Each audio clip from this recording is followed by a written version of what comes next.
Members, it's the appointed time and we have a quorum. I call to order this meeting. Agenda item 1, information papers issued since the last meeting. Since the last meeting, the Secretariat has not issued any information paper.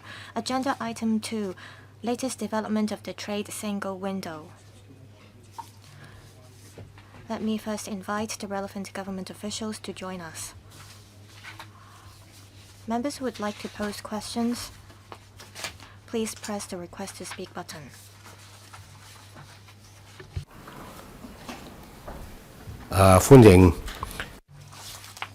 Welcome, Dr. Bernard Chen, Undersecretary for Commerce and Economic Development. Mr. Andy Lam, Deputy Secretary for Commerce and Economic Development. Ms. Selina Mack, Principal Assistant Secretary for Commerce and Economic Development. Ms. Alice Lam, Chief Systems Manager, Single Window. And Mr. Rudy Ho, Assistant Commissioner, Excise and Strategic Support. Welcome. Undersecretary, please walk us through the paper. Thank you, Chairman. Good afternoon, members. Today, we will brief members on the latest development of the Trade Single Window, TSW. We want to seek member support on the proposed legislative amendments to Cap 60, the Import and Export Ordinance, as well as other related pieces of legislation to implement Phase 3 of the TSW. The government launches the TSW to provide a one-stop e-platform for the trade to lodge business-to-government trade documents for trade declaration and cargo clearance. There are 3 phases to the implementation of the TSW. Upon the full launch of the TSW, it will enhance clearance efficiency as well as reinforce government's Hong Kong status as a logistics center. In 2021 and 23, Phase 1 and Phase 2 were launched respectively, covering 42 types of documents. They are license permits mostly. As at 2024, there are around 5,700 registered users and some 275,000 licenses and permits have been issued. The results have been satisfactory. Overall speaking, users have positive feedback on the TSW.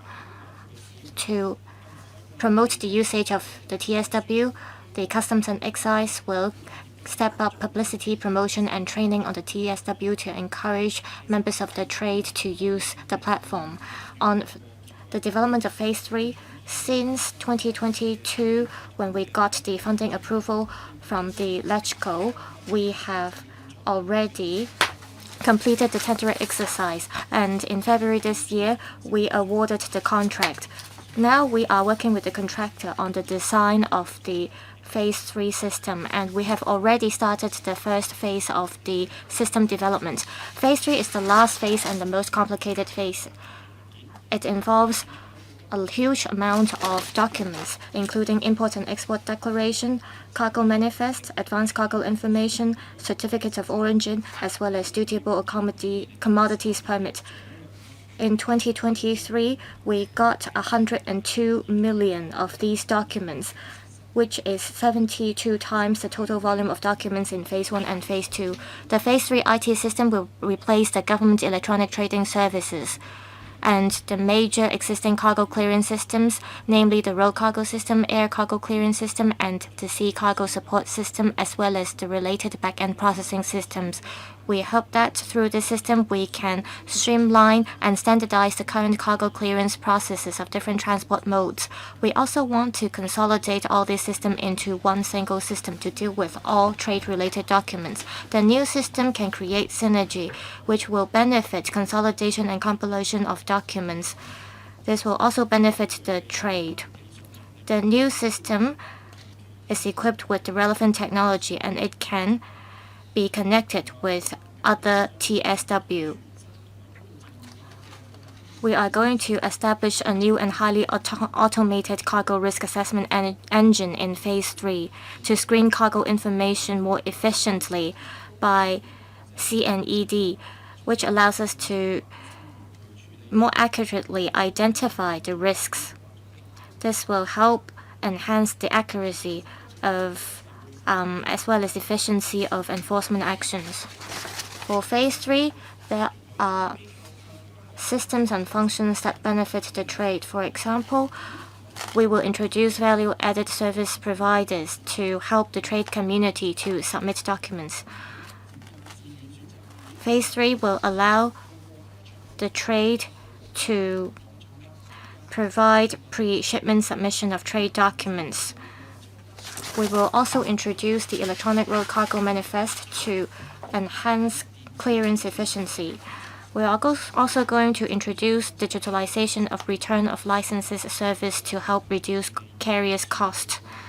There will be transitional arrangements to help the trade transition to the new system. In terms of the legislative amendment, currently, GETS is the major system that deals with different types of documents. It is the only platform that deals with import and export declaration as well as advanced cargo information and so on. To implement phase 3 of the system, we have to make technical amendments to the relevant legislations so that the TSW can replace GETS to deal with the documents. For part of the phase 3 services, we will also implement legislative exercises. We suggest that the import and export ordinance should be amended, and the TSW will replace GETS as the only platform. We are going to introduce value-added service providers and a relevant legislative framework. We will allow the trade to provide pre-shipment submission of trade documents through the amendment exercise. We suggest that in the amendment bill, there should be transitional provisions to allow phase 3 as well as the existing system to run at the same time so that there is enough time for the trade to get used to the new system. We are working in full steam to implement phase 3. We have been in talks with the trade, and the trade in general support phase 3 of the system. They are happy with the timeline as well as the relevant detailed arrangements. Our goal is to, by the first half of 2025, introduce the bill to the LegCo.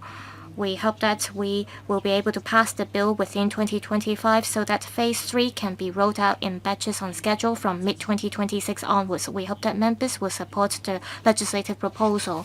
Now, my team and I are happy to take any questions from members. Thank you, Bernard. I'm going to open the floor for questions now. Members who have pressed the request to speak button include Mr. Ma Feng-kwok, Professor William Wong, Mr. Robert Lee, Dr. Wendy Hong, and Mr. Duncan Chiu. 4 minutes for each member. Mr. Ma, please. Thank you, Chairman. According to the paper,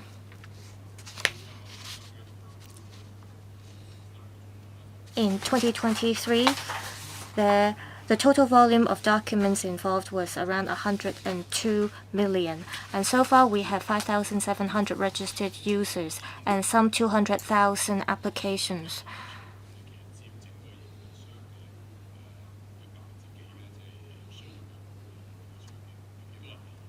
How many carriers are using this platform? This is my first question. Also, paragraph 10 of the paper mentions that a number of legislations will have to be amended.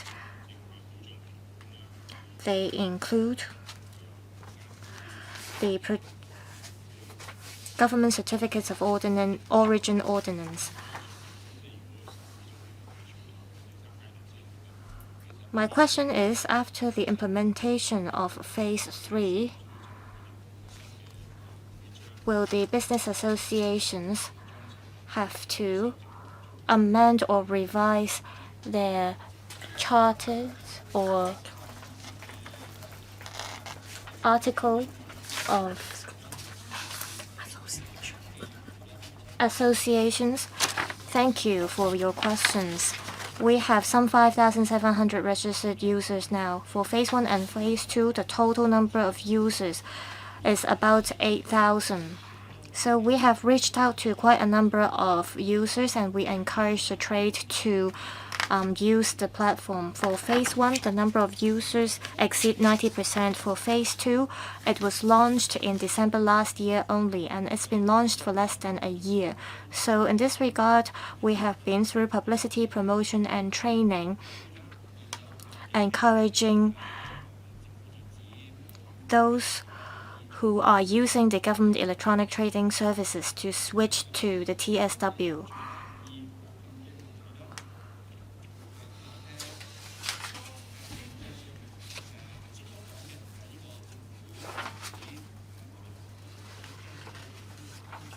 The government electronic trading services will be replaced by the TSW. A lot of service providers will be able to offer value-added services. The TSW seeks to offer some basic functions for the trading community so that users, when submitting documents, they can fulfill the relevant requirements. In terms of the design of the system, we will ensure that there is enough flexibility for the commercial players, including commercial organizations that offer different services to provide a diverse range of services. After we have rolled out phase 3, commercial players can apply to the Customs and Excise departments to become value-added service providers to help the trading community to submit documents. We hope that there could be seamless submission for both the service providers as well as the trading community. Does that mean they will not have to amend their articles of associations in order to provide such new services for their members? Will there be establishment of new associations so that they can offer services for their members so that they could make use of the TSW? Thank you for the questions. In relation to the M&A as well as articles of associations, it really depends on how these articles are drafted.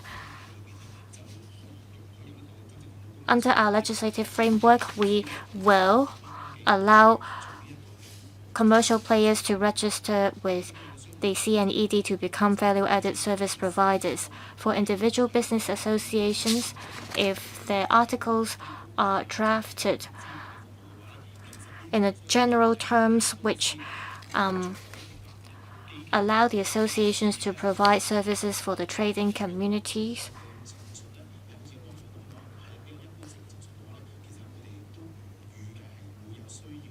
then there should be no need for these associations or companies to amend their articles of associations. Well, my question was, is there a need to establish organizations to increase the number of value-added service providers? At the current stage, the government is still looking at the details of arrangement. We don't intend to set a cap on the number of value-added service providers. In the future, after the launch of phase 3, if there are commercial organizations that are capable of providing such services for their clients, they can all apply to the CNED to become value-added service providers. Professor William Wong, thank you. I see that the GAAC in 2022 has already launched a paperless procedure. According to the paper, it says that in phase 3, it will launch a paperless procedures. I'm all for it. I hope that the government can dovetail with the mainland systems as soon as possible through this paperless procedures. Also, there will be a corporate version of the IM Smart in 2026.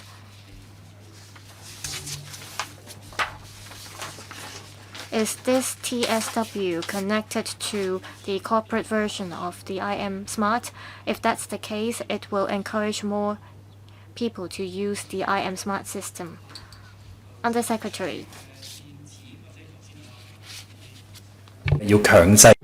To answer Professor William Wong's question, and that we should mandate its use, you will see from our paper that we provide this option for users. So it's done on a voluntary basis. We've been liaising with the trade and we adopt a trade-oriented approach. We listen to their views, and we also listen to the difficulties in adopting this new system. And that is why we are proposing a transitional period. They can either submit the documents electronically or otherwise to help them adopt the new system. Now, to answer the I Am Smart corporate version, the digital identity under this I Am Smart system is a new piece of digital infrastructure. We maintain close liaison with the Digital Policy Office.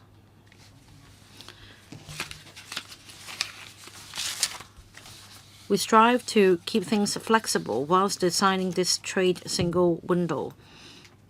So that means we'll be preparing for the adoption of a digital identity initiative as well. Mr. Robert Lee. The paper informs us on the latest development of the trade single window. There are also legislative amendments proposed. I'm going to support all those. I have some questions, however.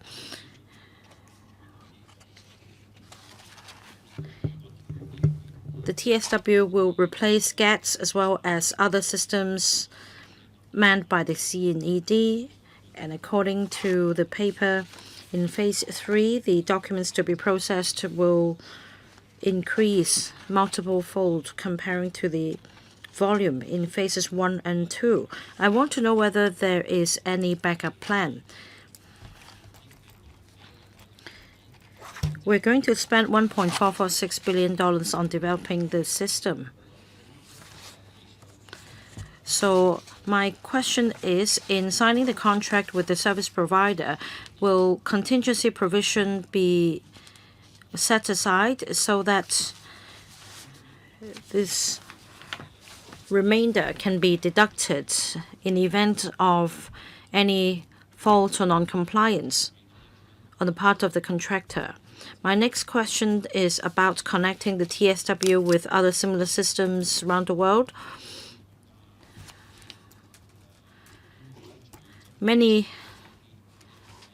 Hong Kong government is making an effort to seek support for early accession into RCEP or RCEP. So I'd like to know whether you will prepare for the accession in advance. Under Secretary, in designing and developing the system, we will engage an independent consultant for the purpose of a third-party assessment. We will also conduct a number of tests, including user acceptance tests, ancillary tests, reliability tests, so on and so forth. This will be followed by a series of security and risk assessments. The Digital Policy Office will also arrange for other tests to be conducted to test the resilience and the responsiveness of the systems in the event of security risks. Through these tests, we want to make sure that the system will comply with the security requirements of the government and to be able to deal with various contingencies. To answer the second question, as mentioned by the member, in terms of the design of the TSW, we make the system ready in connecting with other similar systems in the world. And in fact, we've also set up a TSW expert group with the mainland authorities to exchange views on the TSW, as well as explore opportunities for introducing other trade facilitation measures. Now, the member mentioned ASEAN as well as other economies in the RCEP. Likewise, we will monitor very closely the development of their TSWs. And let me just say that in terms of the design of our system, we're ready to align with the windows of other places. Dr. Wendy Hong. Thank you, Chair.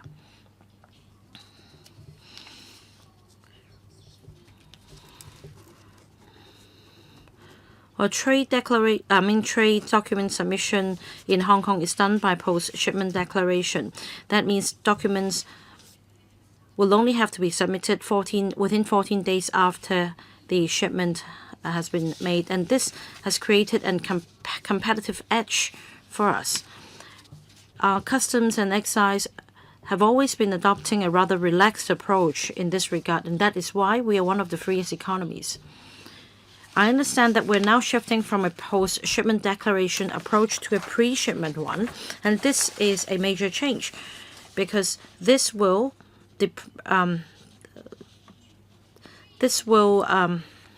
eat into our competitiveness. I don't think we should align with international standards because we're actually the leader in this area. We should continue to adopt a voluntary post-shipment declaration approach. According to the paper,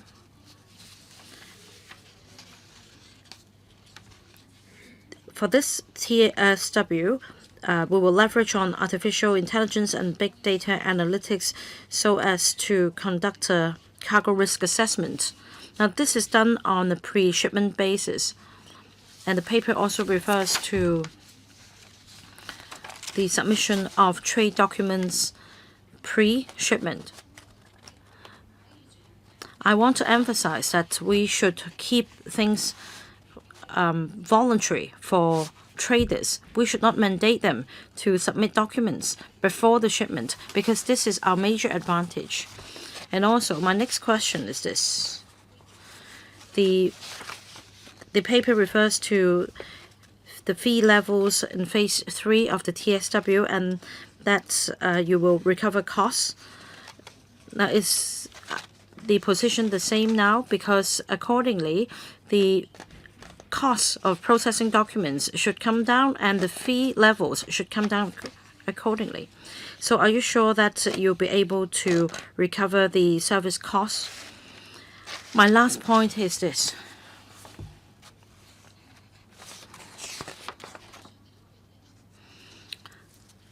The service provider for GATS will expire in 2027.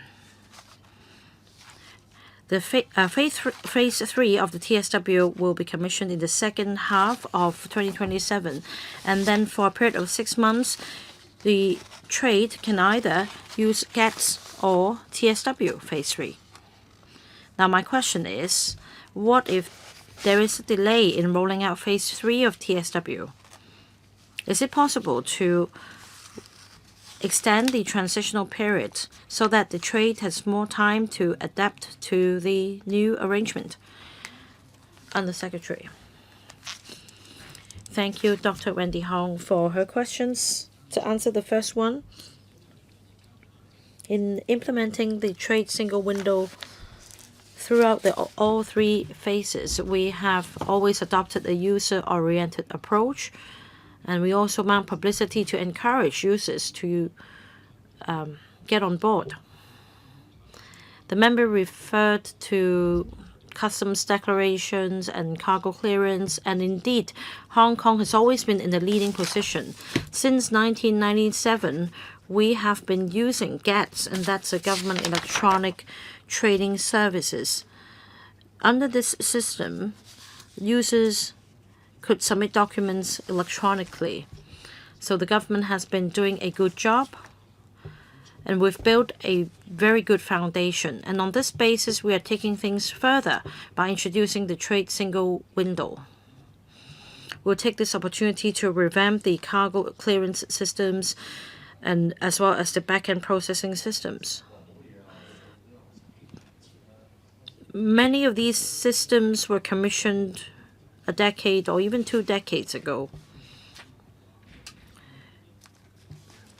In light of the rapid developments of e-commerce or cross-boundary e-commerce, these systems might not have the capability to support future development.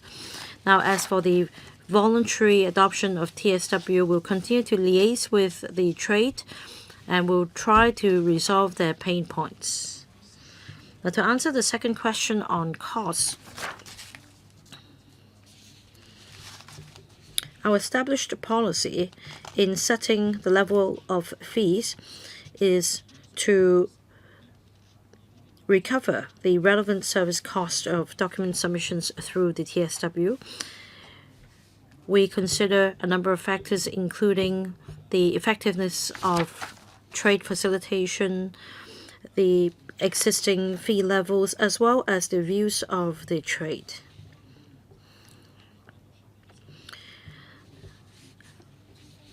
Fee levels will be set reasonably, and we will continue to listen to the views of the trade before finalizing the level of fees. To answer the third question,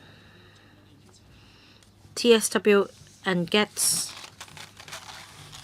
going in parallel. We will make an all-out effort to ensure smooth implementation of Phase 3, and like Dr. Hong said, there will be a transitional period to facilitate the trade to transit to the system smoothly. Next, Mr. Duncan Chiu. First of all, I thank the government for promoting digitization. This is conducive to building a digital economy. Professor William Wong and Dr. Wendy Hong already asked the questions that I've wanted to ask. For Phase 1, Phase 2, altogether there are some 8,000 users. And then after introducing Phase 3, there will be multiple-fold increase in the number of users. So to follow up on the questions on whether the transitional period is long enough and whether trade submissions could still be done on paper. Now, since after the expiry of the transitional period in Phase 3, everything will become digital. So a transitional period of 4 to 6 months may not be sufficient. And have you also considered the various digital systems such as the I'm Smart corporate identity as well as the blacklist kept by the C&DE department system? I want to know whether all these are included in your tendering exercise, totaling $1.446 billion. In fact, the trade is now using GETS, which is also a digital system. There is also another system called Roadcast for cargo clearance. In terms of their user interface and the workflow, we'll make sure that the design of this system tallies with these systems and that there'll be smooth migration of data from the old systems to the new. And like I said, we'll also mount publicity and promotion to help the trade transit to the new system as quickly as possible. There are 3 service providers supporting GETS at the moment. GETS has over 100,000 users at the moment, and our job is to encourage them to sign up for TSW as quickly as possible for the smooth implementation of TSW. Next, Mr. Peter Shiu. Thank you, Chairman. I support trade single window. We should leverage technology as trade facilitation to make it convenient for our players to apply for licenses, etc. I understand for Phase 3, the usage rate is about 23%, and that's really for Phase 2, and that users have given positive comments about the service. Now, my question is, 23% is on the low side. What about the remaining 70+%? Are there reasons why these users are deterred? We have a 90% usage rate for Phase 1. This is because we accepted paper-based documents. A paper to electronic conversion will help save time and cost. So there were great incentives for people to use phase 1. For phase 2, well, some of them have been submitting documents through the existing GET system. They are transitioning from the old system to the new system, so it takes us more time to encourage users to switch from the old system to the new one. The second phase was only launched in December last year, and we were able to boost the usage rate to 23% within 9 months. We will continue to, through publicity, promotion, and training, encourage more users to use the new system. I hope that there could be more incentives for users to use the new platform. Otherwise, this is a waste of resources. In 2022, some $1.4 billion were approved for you to build phase 3. Understand that by 2026, the phase 3 system will be launched.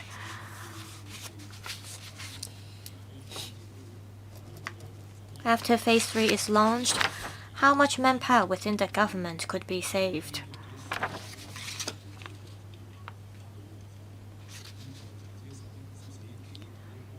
The government is investing some $1.4 billion into the new system. How much manpower will the government be able to save through this new platform? Undersecretary. First of all, I want to say that there won't be a waste of resources. This is because the new trade single window will replace the existing platform, and it will become the only platform that accepts different trade documents. And we just have to make sure that there is a smooth transition from the old system to the new system. Your question is about how much money we'll be able to save for the trading community. For phase 1, every year they will be able to save $1.2 million. For phase 2, it will save the trade $45 million. And for phase 3, it will save the trading community $663 million per year. So we'll be able to save time and cost through streamlined procedures through the new system. The member also asked about how much money will be saved on the government side. Through the Efficiency Office, that is the current Digital Policy Office, we have conducted a review. We have come up with a report. For phase 3 of the system, participating government agencies can, through this system, more effectively verify different import and export documents. In terms of manpower deployment, there will be fewer mistakes made, and every year we'll be able to save some $17 million. Well, the member asked how much manpower will you be able to save through the new system? Is this your question, Mr. Peter Xu? Yes. I guess it is hard to quantify this. I just want to say that technologies can offer us support. They don't necessarily replace manpower, but it can offer a lot of help. The government is currently facing a tight public finance. So I want the government to think about how much manpower this system can save. After the launch of phase 3, the Customs and Excise Department will operate this system. A lot of the front-end systems are operated by the trade currently. In the future, both the front-end as well as the back-end systems will be operated and managed by the CNED, and it requires a lot of manpower. In terms of manpower, we will continue to keep in view the situation. We've heard members' views. We will strive to reduce cost and manpower. Sorry, Undersecretary, I'm not quite happy with your answer. The government always says that it should cut down on expenditure and increase revenue. by enhancing efficiency, how come you won't be able to save manpower through this new platform? I'm not going to pose a follow-up question to you, but I hope that in the future,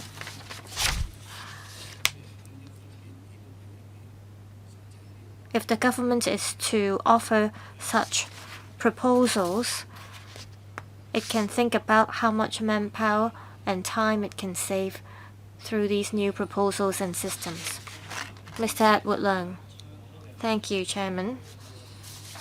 I support the trade single window because it helps enhance cargo clearance procedure, and every year some $600 million will be saved per year, and I look forward to the launching of the Phase 3 system.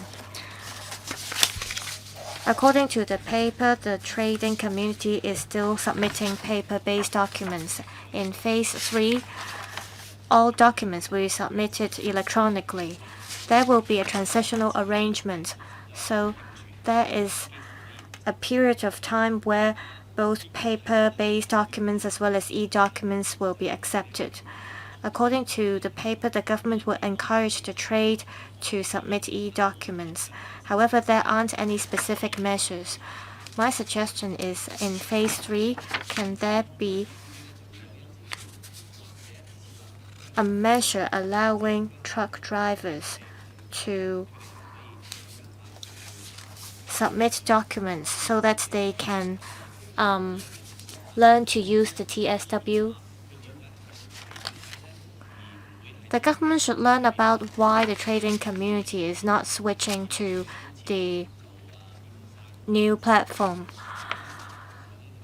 It shouldn't wait until the third phase to encourage all truck drivers or mandate all truck drivers to submit e-documents. Under Secretary, we conduct company visits. We tell companies what kind of challenges they will face when they switch to the electronic platform, and we try to solve all problems that users may encounter. We will think about how to offer more incentives for the trading community to switch to the new system. Mr. Dennis Leung. Thank you, Chairman. I also support the trade single window. From Phase 1, Phase 2 to Phase 3, how much money has the government spent on designing the system? Under Secretary said just now that every year some $600 million will be saved per year. And when will the government recover the cost?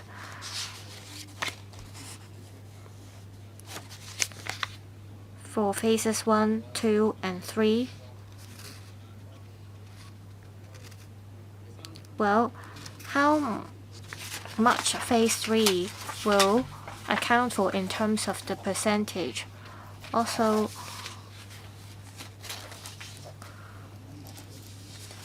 will the contractors working on Phase 3 of the system be different from that working on Phase 1 and Phase 2?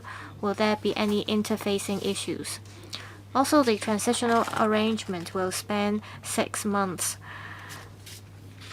In case the trading community cannot adapt to the new system, will you lengthen the transitional arrangement? It says here that the Commissioner of Customs and Excise is empowered to set an expiry date for the transitional arrangement. When will you mandate the trading community to use the TSW to ensure that the platform can be put into effective use? Under Secretary, I'll respond to part of your questions first. For the development cost for Phase 1, well, there are 2 parts to the development of Phase 1. The first one is system development. It cost about $9 million. For Part 2 of Phase 1, it's about upgrading of the system. It's about $9 million. For Phase 1, it in total cost $18 million. For Phase 3, It cost about $133 million, and it was approved in 2022. For phase 3, it involves a cost of $1.44 billion approximately. It is the most complicated phase, and it's going to replace the existing road, air, and sea cargo systems.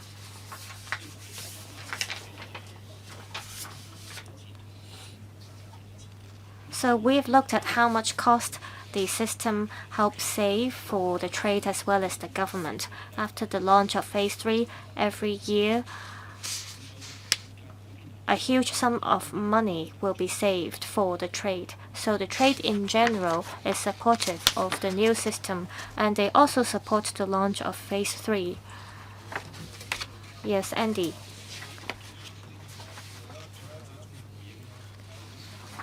I'll give a reply to the rest of the questions in one go. Member asked about cost recovery.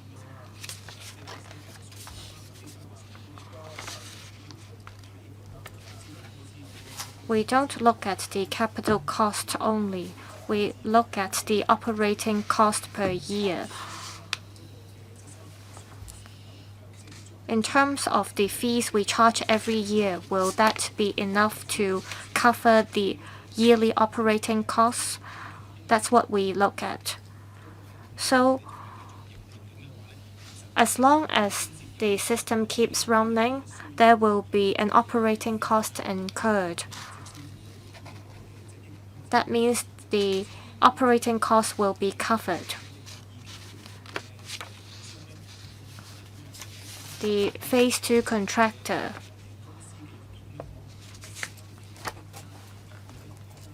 is part of a joint venture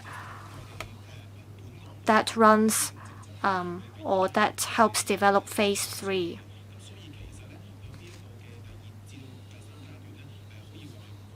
So there is a seamless transition from phase 2 to phase 3 in terms of the development of the system, as the contractor is very familiar with our requirements. As to whether we need to extend the transitional arrangement, as mentioned, we hope to do more before the transitional arrangement ends. We hope that the phase 3 system will be launched as scheduled so that there won't be any delays. Before the launch of phase 3, we hope that the trading community will be familiar with the operation of the systems so that there can be a smooth transition. There might be unexpected circumstances that may warrant an extension of the transitional arrangement. Then we will talk to the 3 operators that are currently helping to operate GATS to see if we can extend their contract. Dr. Johnny Ng. I support this project because it makes use of technology to reduce cost and time. According to the paper, phase 3 will be launched in 2027. How many years will this system be used?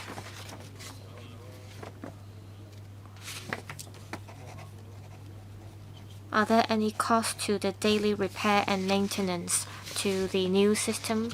Will the government have to spend another sum of money in repairing and maintaining the system? Also, there is mention about value-added service providers in the paper. Who can become such service providers? Are there any restrictions? Under Secretary, I'll give the floor to the Customs and Excise to answer the question on the service providers. Thank you. About the value-added service providers, we're going to lay down some basic rules. We welcome applications from commercial players. We will formulate predetermined vetting criteria, and we will make announcement in due course. No restrictions, right? No. About the service life of the system, Well, every system comes with a serviceable life, but it's difficult to pinpoint exactly what the lifespan will be. For example, for the IT system in phase 3 of the trade single window, it will be put in place to replace the 3 cargo clearance systems manned by the C&E department, and these 3 systems have been operating for more than 3 decades. Time is ripe to replace them. Now, after procuring the software, from time to time, it may be necessary to install patches and update the software, and that means costs are entailed. There is a need, therefore, for us to recover the costs. To answer the members' question, apart from the capital costs put in during the system development stage, we also need to recover costs at the subsequent stages. This is done by charging traders for these services. Members, the government seeks to table an amendment bill to Electrical in the first half of 2025 to amend the Import and Export Ordinance, other related ordinances, and subsidiary legislation. Members, please indicate whether you support the proposal. All in support, right? So let me thank the 5 officials for attending our meeting. We move on to the next item, and that is Innovation and Technology Industry Oriented Fund. Let me invite the government officials to come in.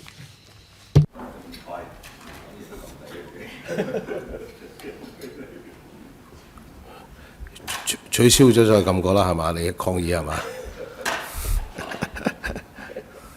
我哋立法會議員嗰啲效率高啊嘛。Electrical members are very efficient. Let me welcome the Secretary and his team to our meeting. 官員個名單咧就響大家台上啦。Please check the attendance list in front of you. I'm not going to read out their names again. So without further ado, let me invite the Secretary to walk us through this item. Chairman, we'd like to brief members on the I&T Industry Oriented Fund, ITIF.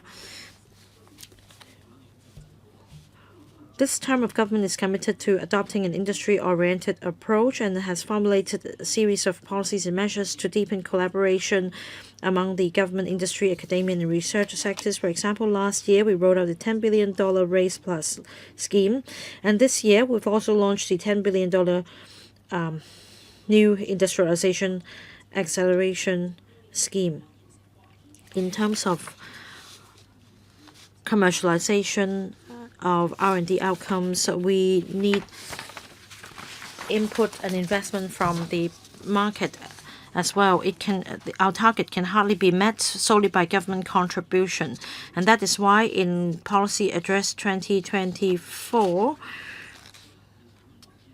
we propose to set up the $10 billion Innovation and Technology Industry Oriented Fund so as to channel more social capital to invest in industries and support the development of emerging and future industries and help build an ecosystem for the I&T sector. The next decade marks an important period for the development of the industry. We believe that by channeling more social capital to invest in the industries, we'll be able to make a breakthrough in the last mile. The new fund will be set up under the ITF and will focus on 5 areas, namely life and health technology, AI, and robotics, semiconductors and smart devices, digitization, upgrading, transformations, future and sustainable development. We're going to invest in not only startups but other enterprises, top-notch enterprises as well as so as to build the industry chains. The fund will operate by the market-oriented approach, and we will also lay down very clear criteria in selecting fund managers. According to the mechanism, starting from 2026-27, we will gradually get on board in grooming patient capital so that in the future over $100 billion of investment will be made to the I&T sector in Hong Kong to inject growth impetus in the economy. We welcome views from members. With the panel support, we will invite interested parties, fund managers to express their interest as quickly as possible. And after finalizing the details, we will seek funding approval from the FC so as to set up this ITIF as quickly as possible. Right, Commissioner for I&T, anything to supplement? No? Well, first of all, members, please declare your interest if necessary in relation to this item before you speak. If not, the floor is now open. I'll give each member 4 minutes. Let me read out the names. Sunny Tan, Dennis Leung, Robert Lee, William Wong, Lim Sun Kang, Wendy Hong, and Duncan Chiu. Mr. Sunny Tan. Thank you, Chairman. Let me declare, first of all, that I am Chair of the Productivity Council of Hong Kong.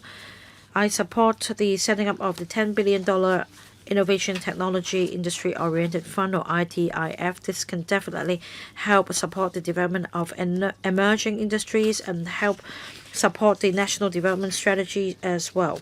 In the paper, it is said that a framework will be laid down, and then there will also be a clear set of selection criteria. Fund managers so selected will become the general partners.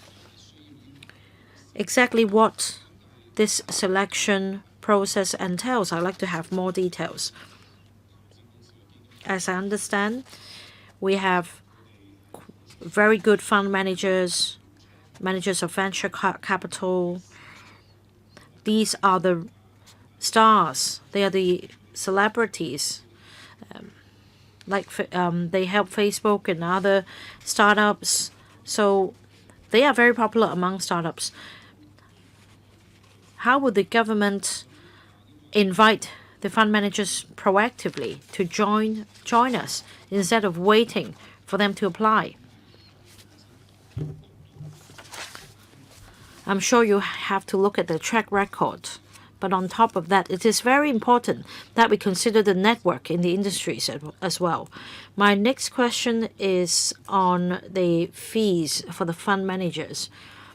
Now, some investment companies may charge quite daily, but what is more important is the result.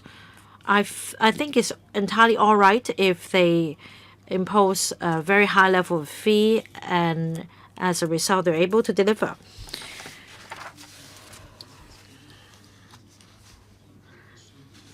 Now, my other point is this. There are some renowned investment companies that do not require any input or commitment from the government. It is important that we invite them to collaborate with us. There should be some incentive. For example, are there facilitation measures to help them tap the mainland market?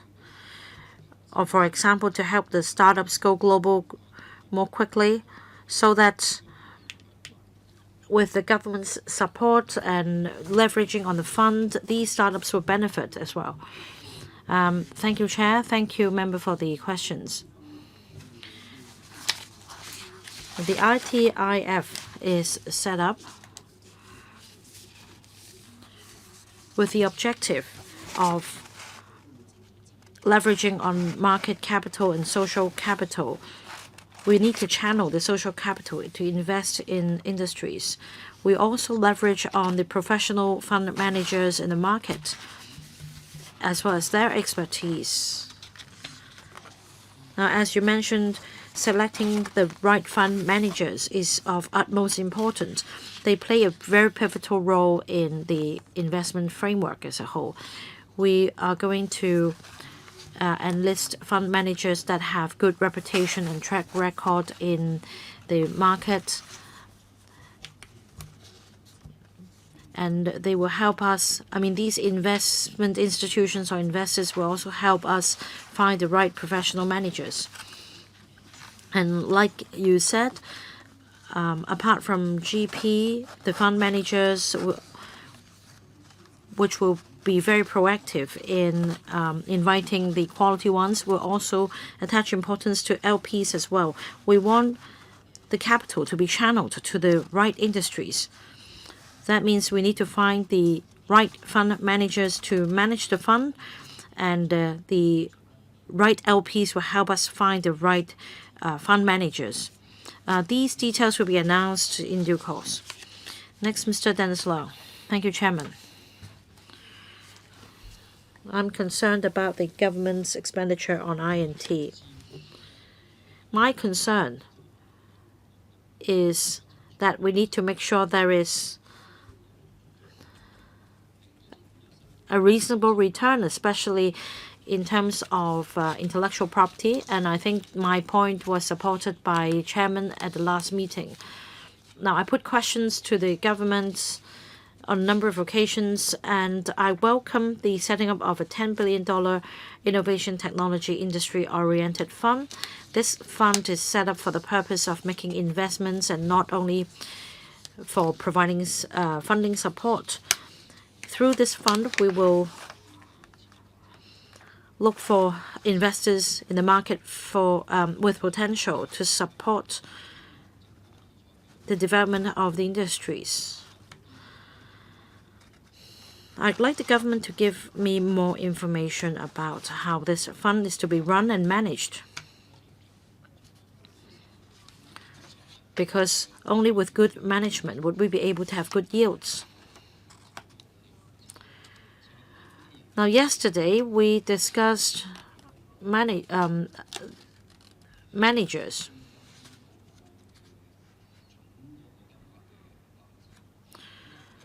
Managers may charge a fee up to 2% of the total size of the fund. I think it's on the high side. This will eat into the fund itself. Now, if we take a look at the 2023 annual report of the MPFA, as at the 31st of August 2023, the total asset size was $87.46 billion. Taking into account the various fees for managers, administrators, that means the return was just some 0.81% of the total asset size, some $150 billion, in other words. So if the management fee could be as high as 2%, as I was told yesterday, then I'm concerned. I hope that the management fee will not be set as a percentage of the total fund size, because this will impact on the return for the government. Thank you, Chair. Thank you, Mr. Leung, for the questions. Well, we need investment as well as subsidies, as we have had in the past, because we have different parts of the process, and in order to go through the last mile, we need to have different forms of funding support. On the matter of fees, I want to emphasize that the ITIF plays by a very important principle, and that is the market principle. Capital comes from the market, and it's for supporting the industries. We are going to create an ecosystem involving LPs, the government. So since we are making use of capital from the market, we need to be very careful. That means a reasonable return should be generated. We play by the market mechanism, and the managers will be able to get a fee up to, say, 2%. This provides an incentive for fund managers. This is, after all, the established mechanism in the market.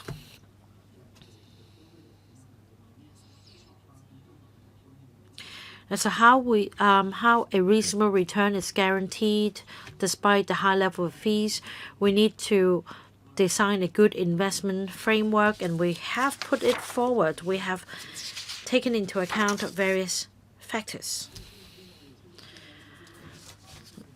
Taking into account the mainland experience, we're going to continue to improve the system. I thank member for the reminder. Yes, that's a very valid point. As mentioned by the Secretary, I'm sure that you have given everything thought, so please address members' concerns. Mr. Robert Lee. This paper is about the Innovation and Technology Industry-Oriented Fund. I support the proposal. I'm also concerned about the selection process for fund managers. However, I want to learn more about the management of these funds in the future. According to the paper, there will be professional fund managers that have the relevant qualifications and experiences managing these sub-funds. Hong Kong is a wealth and asset management center. We are good at lining up different investors to invest in different projects.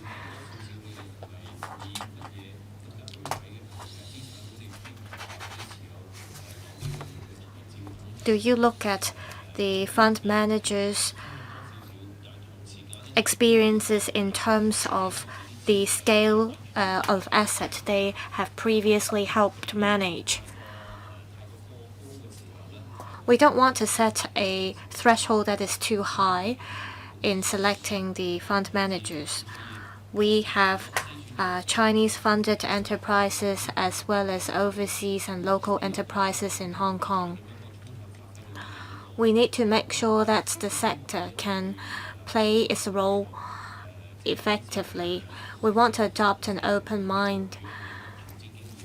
There are enterprises of different scales in the market. So please let us know if you are going to impose any requirements on these fund managers so that the sector can participate in this scheme. Secretary, our initial thoughts is that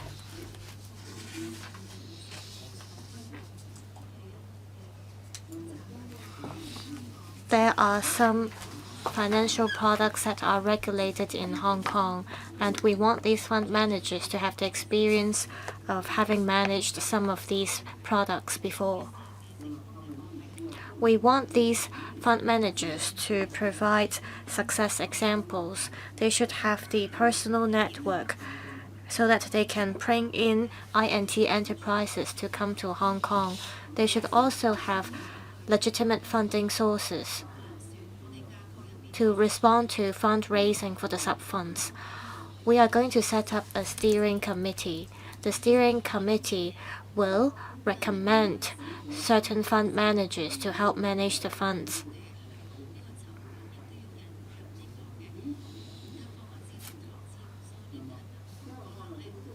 We have to bring in strategic investors, government as one of the LPs. We will also help select fund managers. The steering committee will, based on the relevant professional qualifications, select fund managers. We may recommend 10 or 20 fund managers. These fund managers may satisfy our requirements. However, will the investors of the fund of funds be happy with these fund managers, that will be another story. So while we look for fund managers, we also want to identify the strategic investors. They are senior LPs.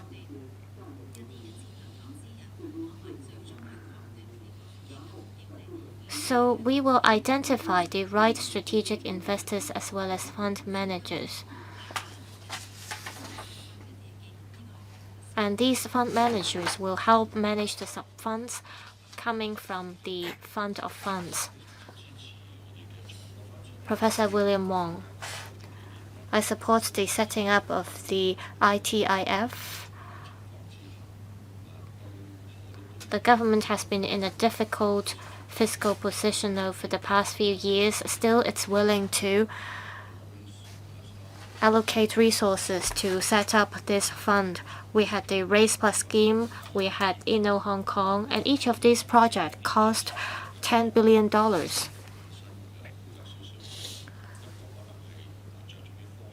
These projects are different in their own ways. One of the projects focus on development of INT, and they help form an INT industrial chain.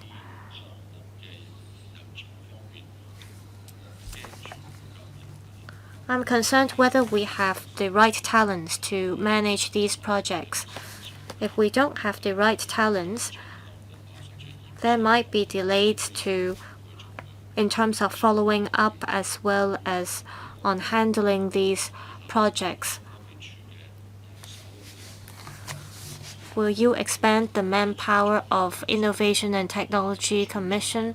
It looks like there isn't a plan to do so. I mentioned that there are 3 different projects, and we need INT talents, we need investment talents, we also need talents that are familiar with the transformation of R&D outcomes.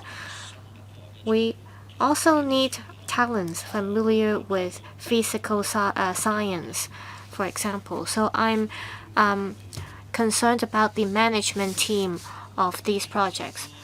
Secretary, how are you going to deal with the talent problems? I'll invite the Commissioner to address this. To give you some background, well, Professor Wong mentioned about 3 different projects. The first 2 are funding projects. The ITC serves as the secretariat for these 2 schemes.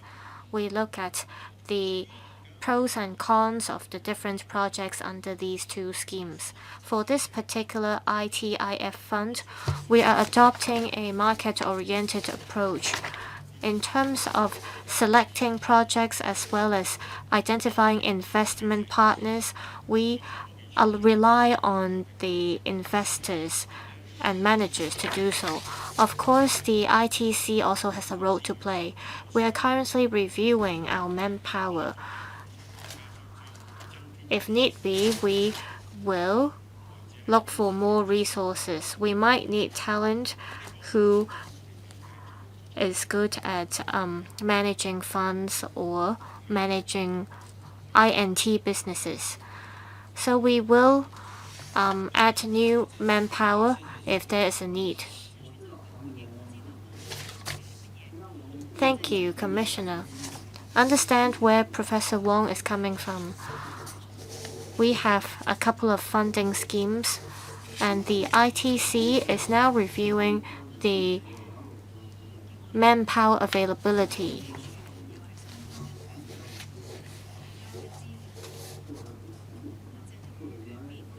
There are project teams that submit documents and information, which involves equity problems.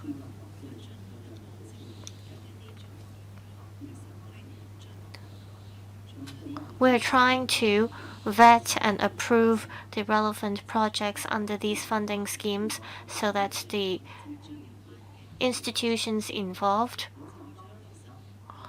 can implement the projects as soon as they get the approval.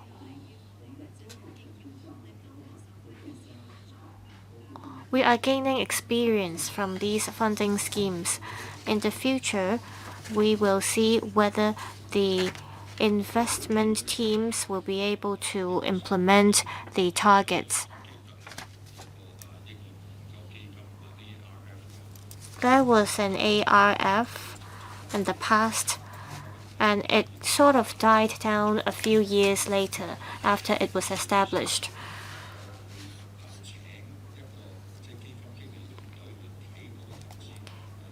You are engaging fund managers to manage the funds, and you may want to take stock of the experiences you had in managing ARF.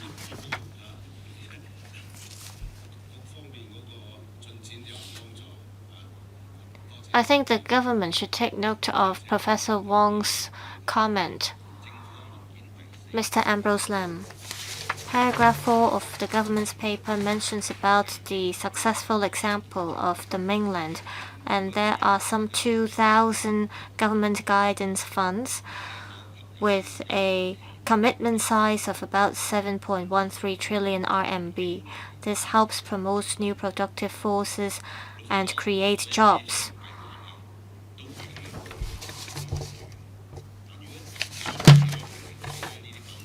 Well, this is true for almost all commercial projects. Well, investors should not rely on these to make an investment decision. I only believe in numbers. The government should provide us with figures and statistics to make this more credible. Paragraph 7 said the ITIF will focus on 5 areas. For high technology projects, there might be underlying problems. However, I still support the government in setting up this ITIF. With the current geopolitical tensions, we are seeing a decline in the traditional sectors. So Hong Kong has to be innovative. $10 billion is not a small sum of money. We have to ensure that this money will not be pulled down the drain. We want to drive the development of the relevant industries, such as the service industries. The Hong Kong's financial sector, legal sector, as well as accounting have the relevant experiences in making a judgment in this regard. I hope that in the relevant provisions, the government will require the engagement of professionals from the financial, legal, and accounting sectors in Hong Kong. You may also want to designate certain organizations and agencies to take part in this project to drive the development of the relevant sectors. Secretary.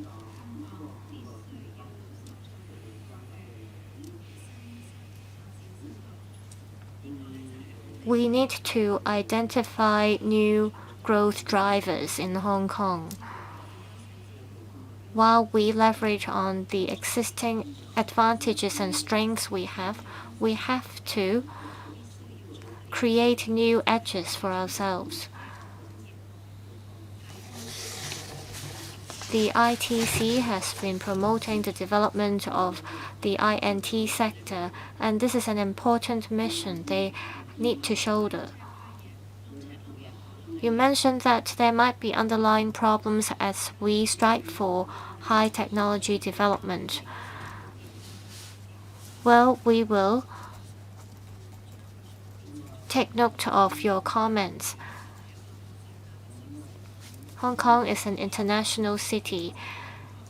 We established this ITIF because we want to ensure healthy development of our industries and that there will be more investment capital coming to Hong Kong.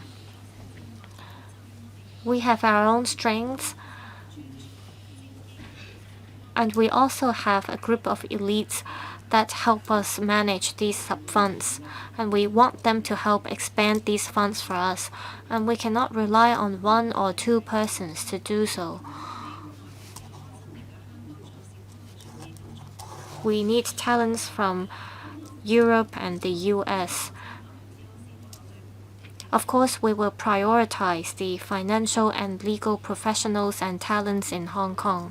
We will definitely select the best professionals to help us so that we can make money and ensure financial returns under this fund.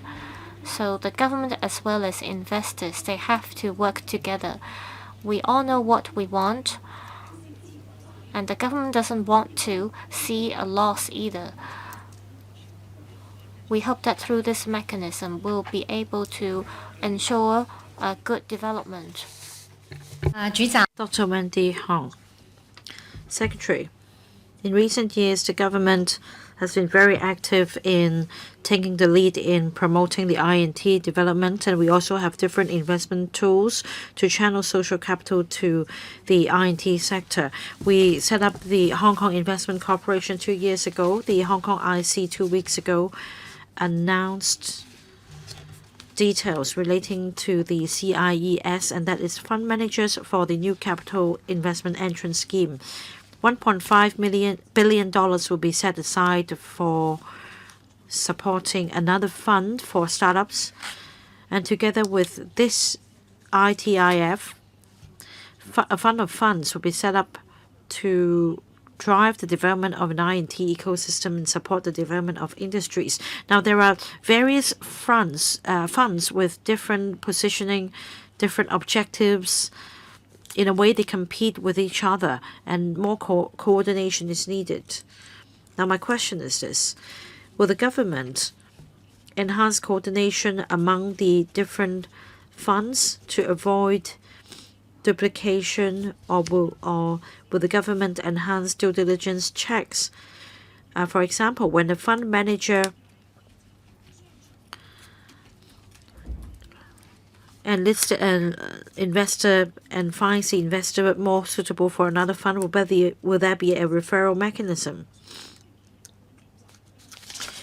And according to the paper, at least 50% of the fund should be invested in Hong Kong companies, or for these companies to set up key segments in industry chains, and then 30% of the funds should be allocated to production and manufacturing bases, covering pilot production lines, testing procedures, etc. Now, by introducing these requirements, the rate of return may be affected. So in this event, how does the government resolve this conflict? Should the requirements come first, or should the rate of return come first? Will you adjust the required percentage of investment? Because this is a very important issue for the sector. Now, according to the paper, in order to groom patient capital, each fund will have a period of 12 years. Is there early withdrawal mechanism? At the moment, the ratio between the government and the private sector stands at 1:3, and with the government's support, when everything is ready, the government can then withdraw its commitment to reinvest in some other areas with greater return. So is there a mechanism? There is also this statement in the paper, and that is the profit will be plowed back to the special purpose vehicle under the fund. Will the government consider adopting another approach? I thank Dr. Wendy Hong for the 3 questions. The first question is this. I must answer it very carefully. You mentioned the various investment tools, but when it comes to investment in innovation technology, Hong Kong is still at a very initial stage. Hong Kong is an international financial center, but I'm afraid to say that we are just making a start at this point. 2 years ago, we set up the Hong Kong Investment Corporation. Singapore has Temasek, as well as Government of Investment Corporation. So not many sovereign funds, in other words. Whereas in Hong Kong, we need to diversify our investment. For the ITIF, now its nature is different from other funds. With government's limited commitment. The purpose is to attract more funds to make investments. We have sub-funds, and we are going to play by market principles. The government lays down the investment framework, we lay down the investment strategies, we also have proper monitoring, but more importantly, we rely on market mechanism. We focus on industries with potential and strategic industries. We rely on patient capital. Now, usually the investment period would last for 8 to 10 years. Now we'll aim at 12 years. We're making a start. This is something new for Hong Kong, and this is undertaken by the ITIB because this is an industry-oriented approach. We have some successful cases in the mainland. These cases are successful because of the NDRC, the Ministry of Science and Technology, and the Ministry of Industry and Information Technology. So they have the support of mainland authorities as well. We need to make a start. I wouldn't say that these funds compete with each other. It's rather a collaboration. Now, the overall objective is to support industrial development in Hong Kong. This is the objective for the government. Of course, we don't want to lose money. We aim at a reasonable return, and this is also the same for investors. About resolving conflicts, I just say that we need to lay down the rules first for everybody to observe, and then we are going to sign agreements with the GPs, LPs, and then since we've put in place a framework with rules laid down, everybody can then follow the rules. And when conducting the market sounding exercise, we're going to listen to the views of the market. There may be some fine-tuning of the requirements, but this is the broad framework at this stage. An early withdrawal mechanism, that's your third question. This is something we'll discuss with the fund managers. Now, the government should take the lead on this matter, and then the LPs will follow since we have the government's support. And we need to make a start before we talk about withdrawal. For fund managers, they need to make a profit as well. Now, for some other forms of investment, the investors may withdraw 5 or 6 years down the road. With good capital support, this could be possible, but we will play strictly to market principles. We want a small government and a big market. We thank Dr. Wendy Hong for the points. Mr. Duncan Chiu. I declare that I also run a fund. I thank the Secretary for briefing us on this fund. This is a very important part of the whole sector. It is very important that we have patient capital. And I'd say that in terms of the fund's operation, it is a breakthrough. The previous funds set up by the government are all subsidy-based. Now, we take an industry-oriented approach. We need to tap the collective wisdom of the sector. This is a $10 billion fund. So on tapping the wisdom of the sector, I'd like to make 2 points. First, this is crucial to Hong Kong's development. You should speed things up, Secretary. Is it possible? Because if it doesn't start until 2026, 27, then it's still 2 or 3 years away from now. Can you speed things up in terms of selecting fund managers, signing contracts with the LPs, GPs? Please expedite the process to promote INT in Hong Kong. Now, next point, we're going to introduce some requirements. Investment framework, we are focused on 5 thematic areas, and then it's done on a ratio of 1 to 3, and then the investment should be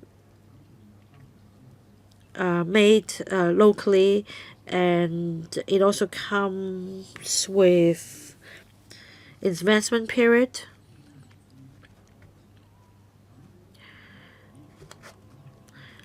these are rather challenging requirements.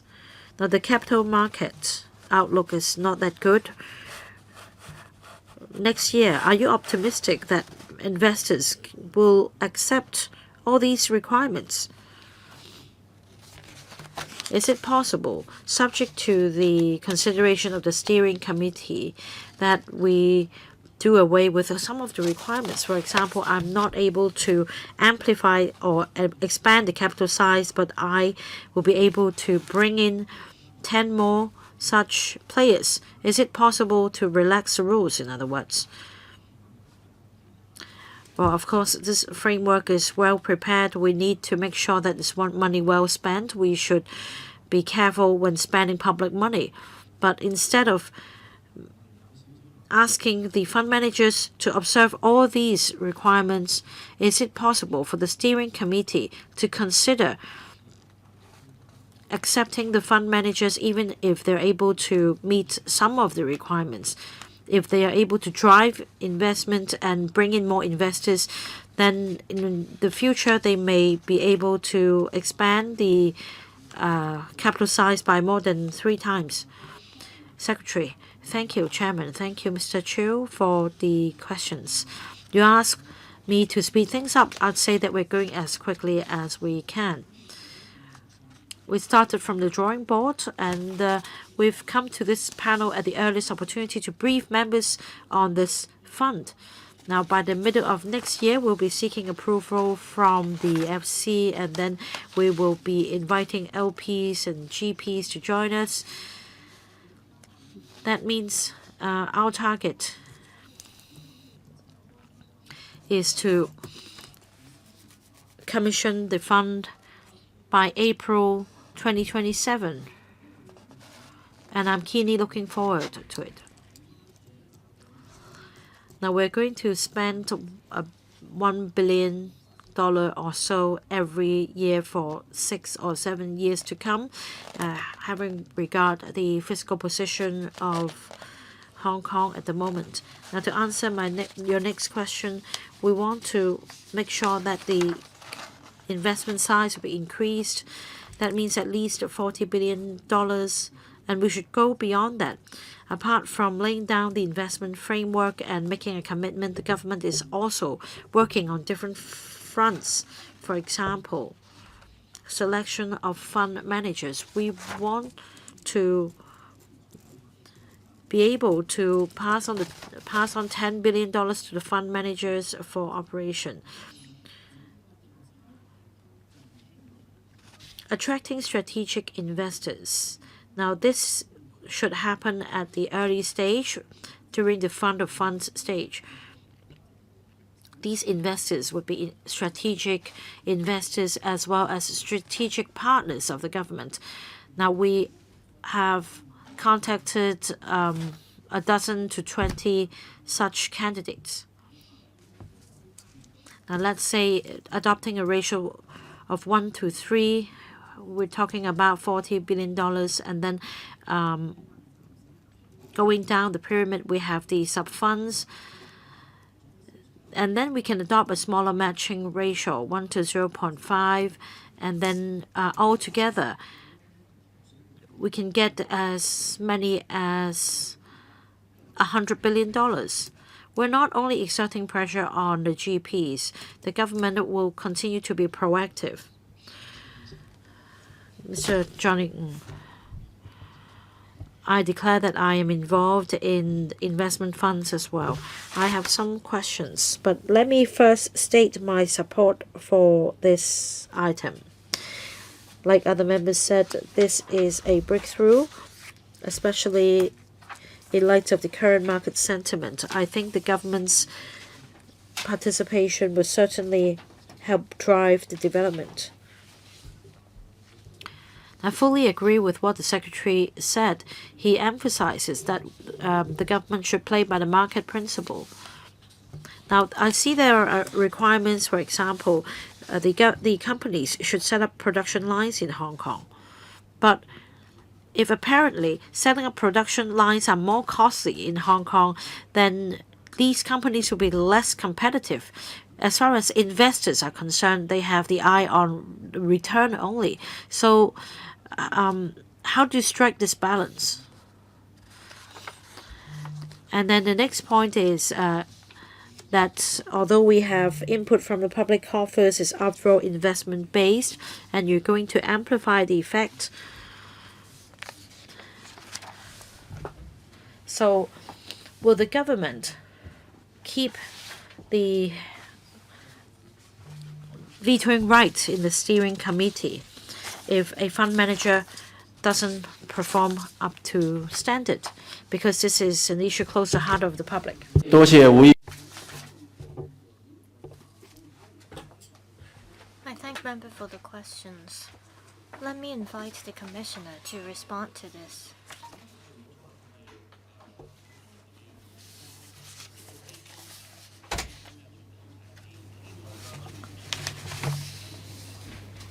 We want to stick to the government's policies to develop these sub-funds. We hope that the fund can help drive economic growth in Hong Kong. At the same time, we want to ensure a certain level of flexibility.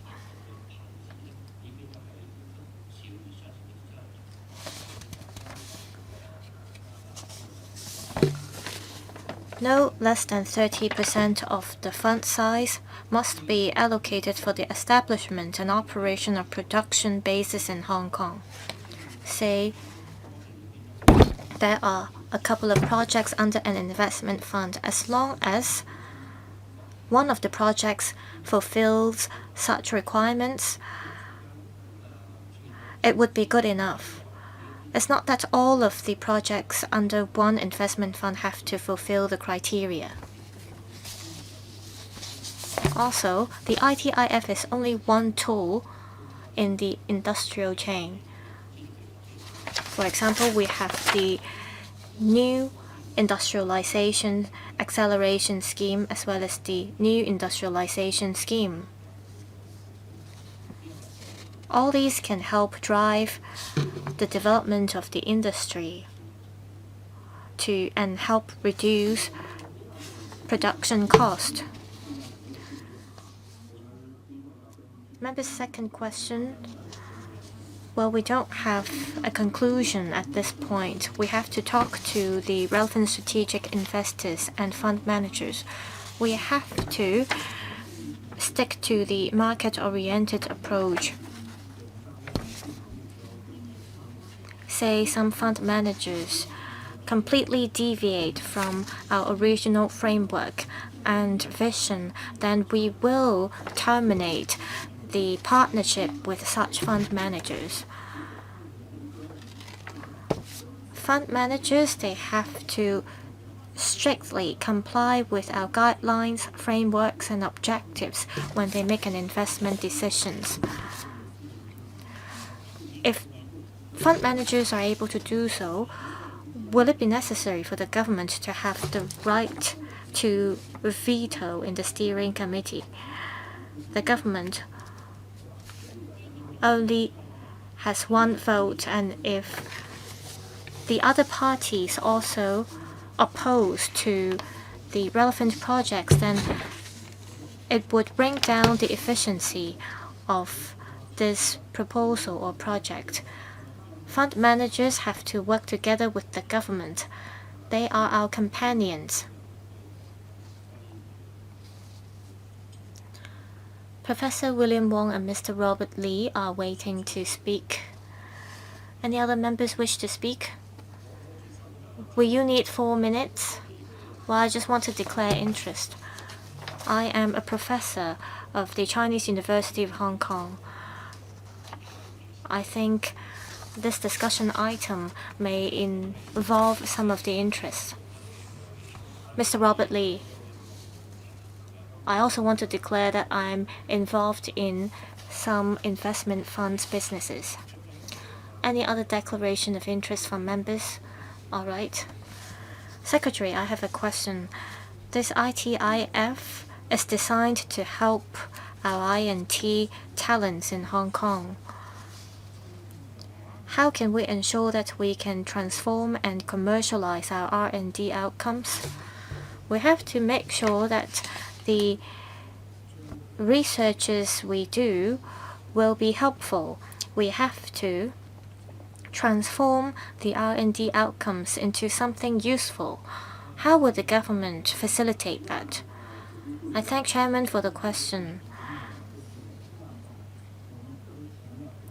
Over the past 2.5 years, we emphasize the development of the upstream, midstream, and downstream sectors.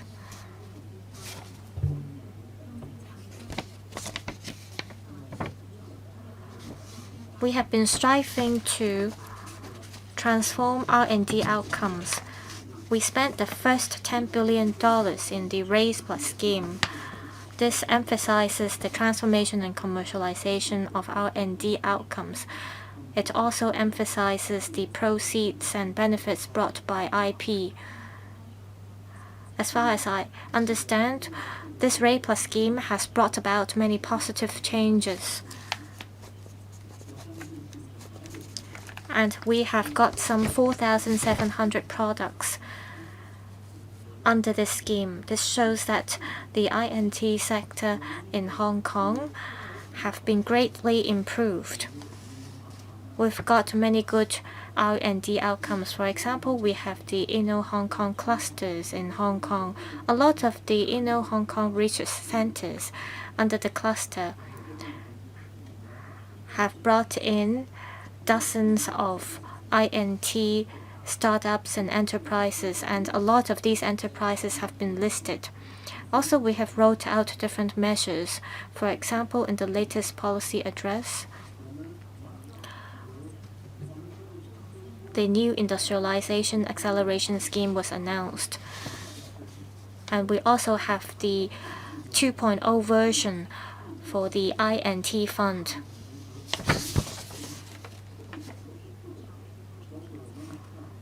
GPs and LPs under the ITIF can also help promote the development of the loop.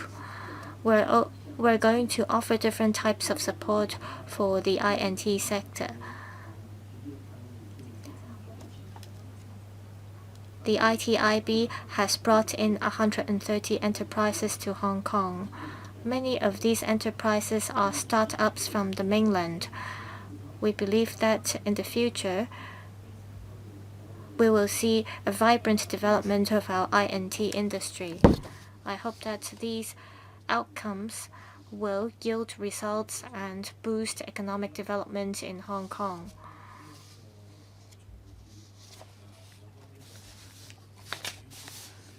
This is a financial proposal from the administration. I want to consult members whether you agree to submit this financial proposal to the Finance Committee. All right? We all support that. Next agenda item. Latest development of the Kong-Shenzhen Innovation and Technology Park and amendment to the Frontier Closed Area Permission to Enter notice. Let me first invite the government officials to enter the room.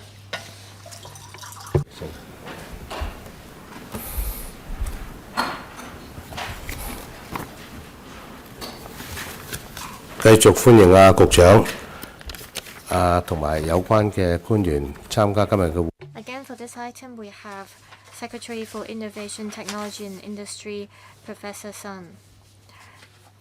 Secretary, please walk us through the paper. Chairman, members, good afternoon. The Hong Kong-Shenzhen I&T Park is an important cooperation platform under the 14th Five-Year Plan. It is under the One Park, Two Zone and One River, Two Banks approach. We strive to build a world-class innovation and technology hub which connects the mainland and the rest of the world. It is also a crucial source of new productive forces. In November this year,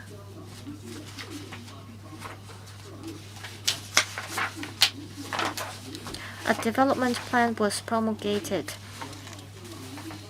for the cooperation zone. There are 4 missions for the development of the Hong Kong Park. 1, to lead Hong Kong to better integrate into the overall development of the country.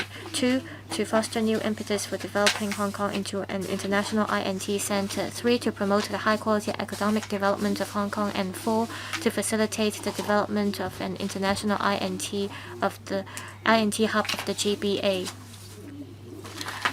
This Hong Kong Park will be connected to the world, and we will fully leverage Hong Kong's role and strengths as a bridge connecting the mainland and the rest of the world, pooling mainland and overseas INT resources and talent, and developing the park into an important platform for attracting business and investment. We are working in full steam to develop the first phase of the Hong Kong Park. The first three buildings in the first phase will be completed soon, and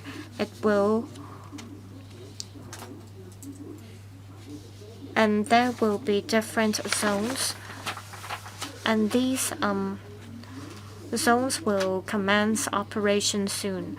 We'll also complete the transportation network. There will be the Western Connection Road accessing to the Fanling Sentian Highway has commenced operation. The INT personnel can make use of the railway to get to the Hong Kong Park. We got the funding approval from the Legislative Council to build a connection road between the park and the MTR Lok Ma Chau station, and the works will be completed in the second half of 2025. There will be an elevated public transport interchange connecting to the MTR station.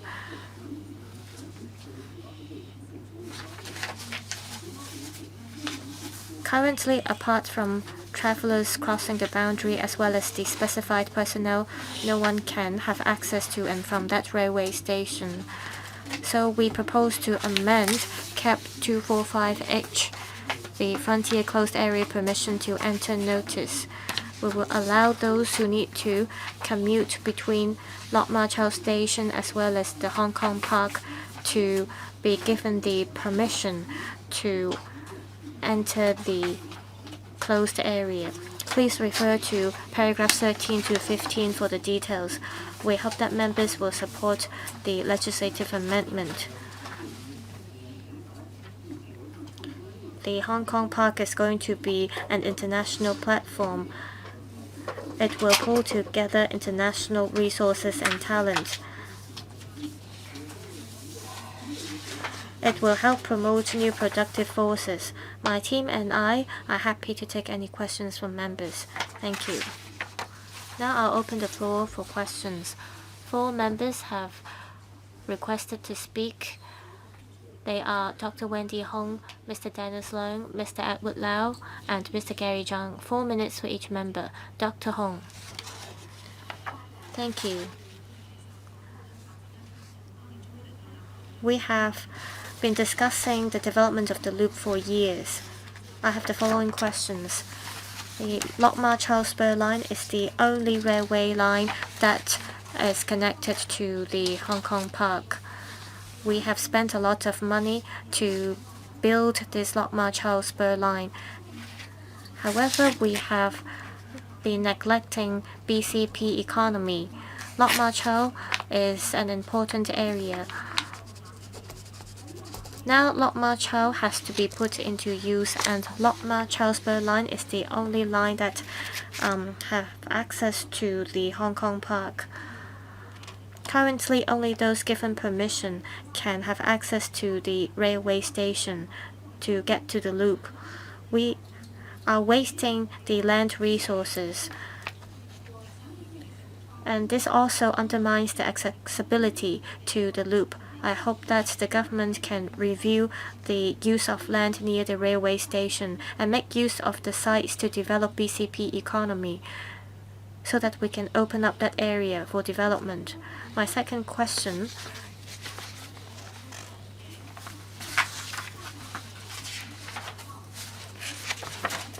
is that according to the paper, under the premise that safety can be ensured, there will be cross-boundary flow of data.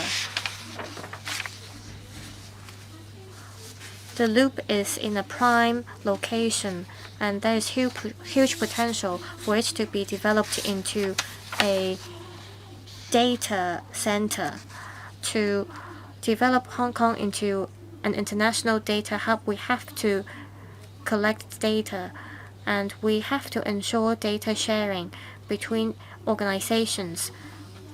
In the future, will the government consider developing a data exchange center? I think the loop is a great location for us to establish an international data exchange center, and that the government should come up with standards to build such a hub. Also, according to the paper,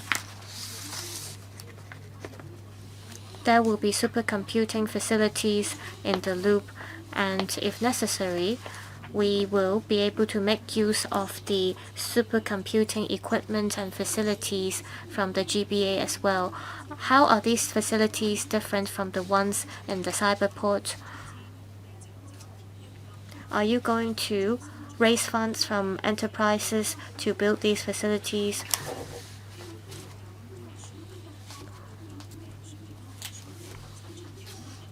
Are you going to use cloud computing? Or will the data be sent to the mainland for computing? I don't think all these questions can be answered singly by the ITI Bureau Secretary. Well, thank you for the clarification, Chairman. Dr. Wendy Hong asked 3 questions. I will now give the floor to Deputy Secretary Ms. Carrie Zhang to answer some of them. Thank you, Chairman. Thank you, Secretary, and Dr. Wendy Hong. When Lok Ma Chau Station was commissioned in 1980s, or the BCP was commissioned in 1980s, the purpose was to serve as a checkpoint. We understand that in the BCP has great proximity with the loop.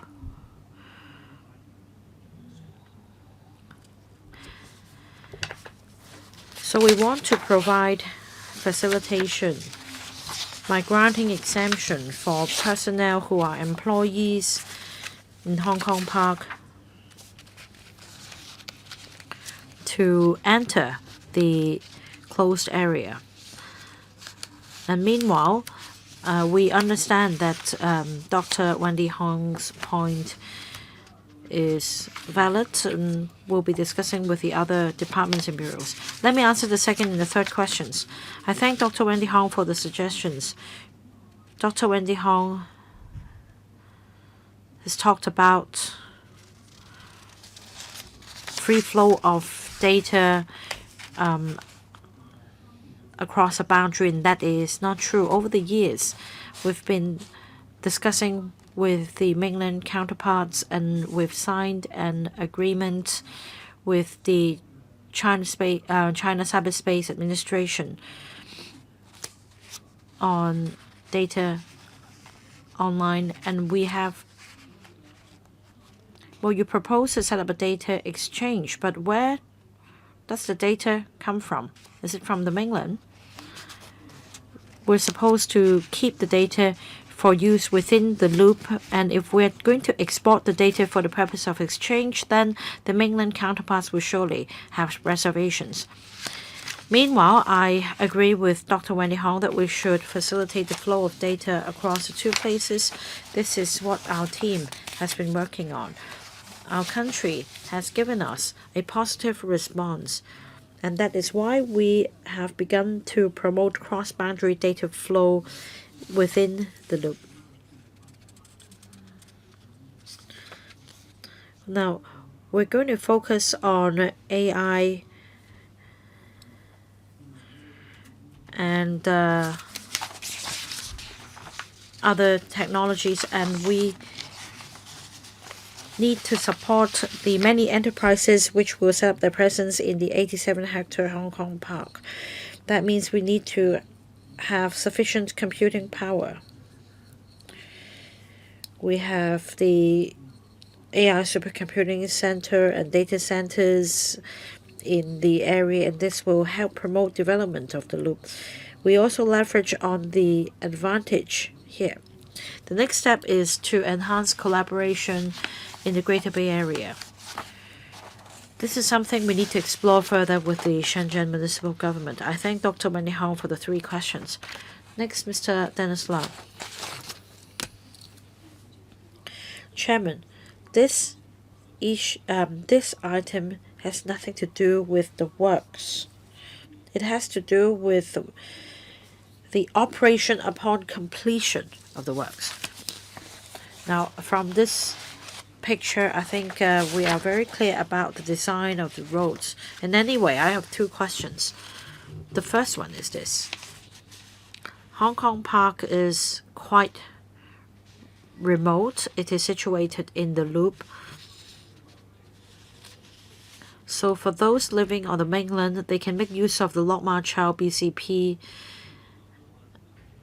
and access the Hong Kong Park directly. I understand that the roads will be built in the future, but at least for now, this arrangement can provide facilitation for employees. Now back to this road, this is a single dual carriageway. But alongside the carriageway, there is a pavement on each side. Does it mean that employees will be able to just walk across the bridge without taking any public transport? Paragraph 14 refers to 7 categories of personnel, including employees and employees of tenants, and that a list will have to be provided. Now, for the last category, drivers of public transport vehicles, no registration beforehand is required. Now, how are you going to handle these drivers? The paper doesn't spell out the arrangements. And about the public transport interchange that is elevated, is there any traffic control? I'd like to hear more from the administration. I'll give the floor to Ms. Chang, the Deputy Secretary, to take your question. To answer your first question, in the loop, we've completed various works to enhance the road capacity. Now, as the Secretary put it in the opening remarks, we started with the western side of the loop. So that means we have built the Western Connection Road is now commissioned. It leads to Fanning Shenton Highway. We've also widened some sections of the road to enhance overall traffic capacity in order to support economic activities in the future. So this road has been commissioned. There are 2 MTR stations close to the loop. That's a 20-minute drive from the Hong Kong Park, and they are Shangshui and Yunnan stations. Now for Lok Ma Chau station, the station serves those who are crossing the boundary, but in terms of distance, is closest to the park. And that is why we have proposed this exemption arrangement. In order to facilitate employees working in the Hong Kong Park, we're going to build a direct road link, which is a viaduct that will connect directly to the Lok Ma Chau station. So for an employee living in Futian, after crossing the boundary, they can make use of the shuttle bus service and the direct road link to the park, or they can go at grade and take a taxi to the park. As for this legislative amendment, for employees living on the Hong Kong side, they can exit Lok Ma Chau station and then access the park via the two routes I just mentioned.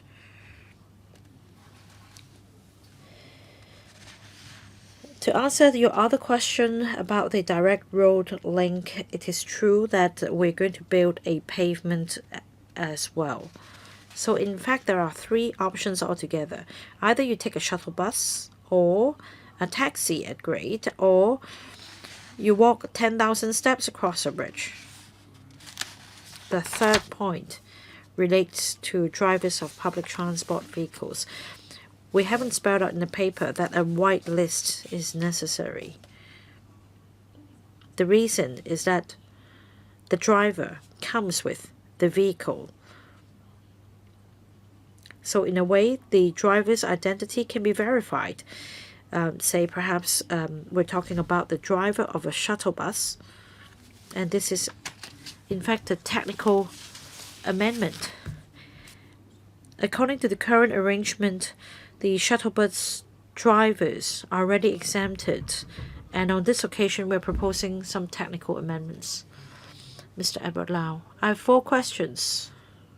I thank Professor Sun for promulgating the development outline for the Hong Kong Park of the Hetao Cooperation Zone. This is the result of rounds of discussions with the Beijing authorities. So I thank the Secretary. In August last year, the development plan for Shenzhen Park was promulgated. And in the development plan for Shenzhen Park, it is said that by 2025, a cooperation mechanism will be set up to promote I&T with the Hong Kong Park. So this is also our objective.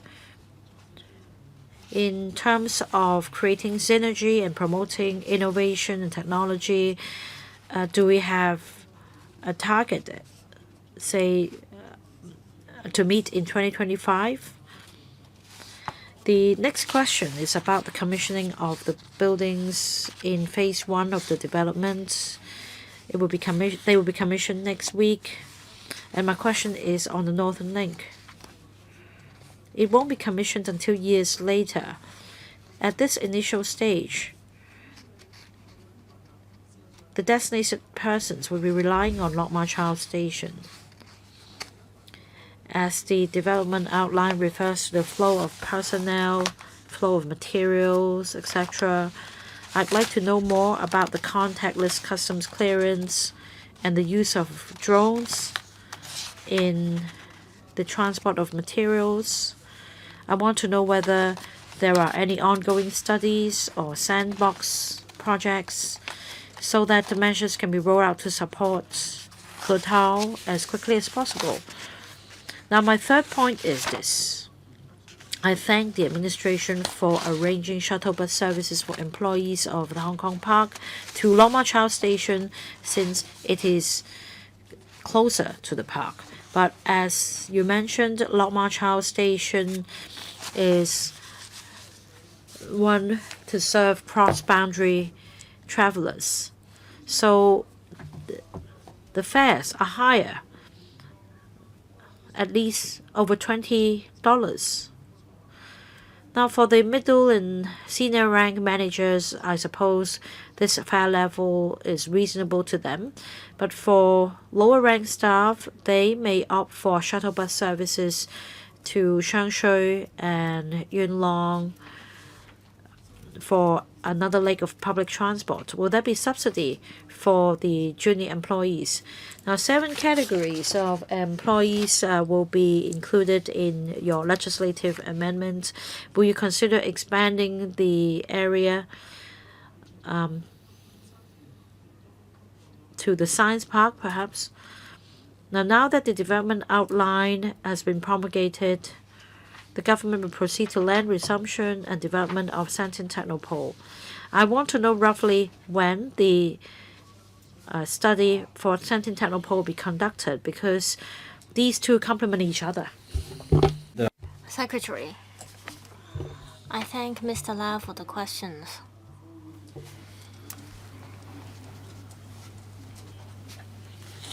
The cooperation mechanism between Hong Kong and Shenzhen have been in place for a while. We have a task force, and it is chaired by me. And we have had 11 meetings with the Shenzhen counterparts. Some of the important decisions on the loop are formulated through this mechanism. In our development outline, we have set out our future steps.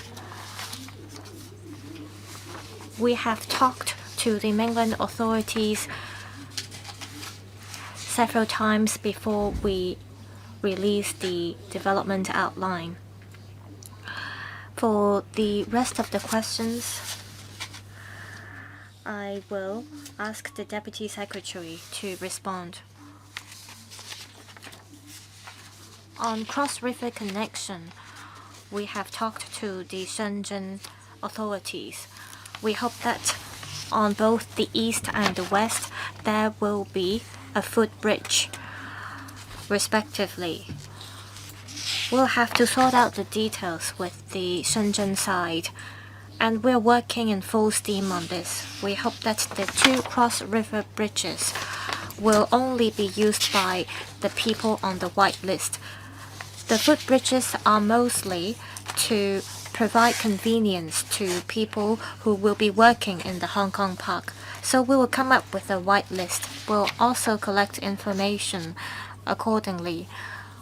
We hope that we'll be able to make use of technology so that we can offer more convenient and contactless clearance channels for the people who are going to be using the bridges. On cross-boundary travel, we think that the loop will be a good application scenario for us to test out the low-altitude technologies. On the design and planning of the park, we'll have to identify the right spots for the landing as well as the taking off of these unmanned low-altitude aerial vehicles. There is a cross-departmental working group chaired by the Deputy Financial Secretary on the development of low-altitude economy. We have to look at CIQ, and we also have to look at cargo clearance. We'll talk to the Chief Executive to see how we can improve all these measures. Thirdly, on the station fare as well as fare prices, the Hong Kong Park has been in talks with the MTRC to see if we can roll out concessionary fares for people on the white list. Discussions are underway, and so far we've got positive feedback from the MTRC. Also, on the proposed legislative amendments, they mostly concern people working in the loop. In the future, regarding the arrangement in the Sentient Technopole, as well as the Science Park, we will gain experiences from the Hong Kong Park. We will see what impacts our arrangement will pose on the stations. So after we've gained experiences in this regard, building on this foundation, we will implement suitable arrangement for the Sentient Technopole as well as the Science Park. On the consultancy studies, we are carrying out the study now. We hope to complete it as soon as possible. Our target is that we can share with you our thoughts next year. I want to add a few things. we are carrying out consultancy studies on the Shenzhen Technopole project. Unlike the loop, we are carrying out a preliminary consultancy study first on our future directions, and it will give us a rough guidance on our planning. We will continue to revise our plan in the coming 10 to 20 years. We just want to have a preliminary study first. Mr. Gary Zhang, I'm glad that the Hong Kong Park will commence operation soon. I also support all the facilitation measures to ensure convenient transportation services so that there can be good connectivity between the Hong Kong Park and the rest of the areas. In 2020, the government spent some $1 billion on the connection road. Back then, there was a clear objective that the connection road will improve the operation of the Hong Kong Park and the Loop. However, members of the public won't be able to use the bridge. Visitors of the Hong Kong Park won't be able to have access to the bridge either. Say I am an investor or an expert. I go to the Shenzhen Park for a meeting. And after getting out of Lok Ma Chau Station, I have to part ways with my colleagues and I have to take another transport. From Lok Ma Chau, it takes 12 minutes to get to the Shenshui Station, and I'll have to wait for a shuttle bus, and the bus trip will take about another 20 minutes. Then I will get to the Loop. At the same time, personnel working in the Loop, they will only take a few minutes to get to the destination. Say I'm an investor or an expert. I'll find it unbelievable, because it is not because of technical reasons that such visitors and experts won't be able to have access. So who will benefit? The MTRC only, because they will be able to earn more fares from passengers. Some members say that the government will have to review the plan on the frontier closed area. However, what is more urgent is about the transportation arrangement. Can you ensure that the visitors to the Loop will be able to have access to certain points to ensure good accessibility and connectivity? Secretary, let me invite Ms. Carrie Chang to respond.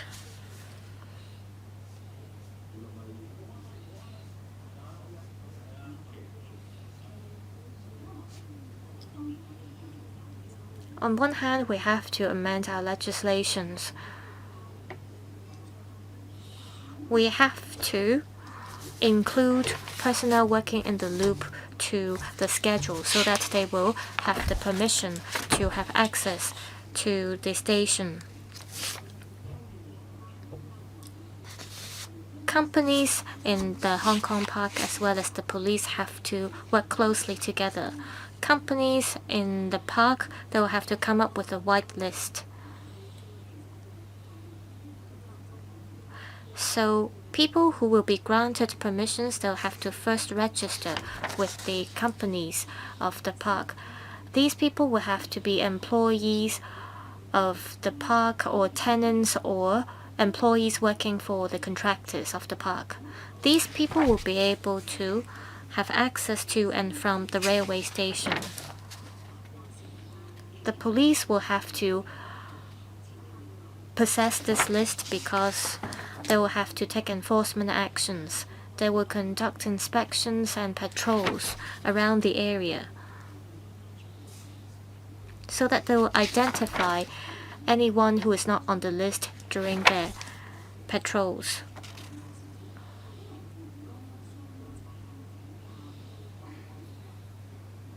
So at this stage, we are only including personnel working in the park on the list. Visitors normally only have to stay in the park for a short time. So we want to adopt a safe approach in this regard. After the park is open and we've got more information about what kind of visitors the park gets, then we might be able to expand the list.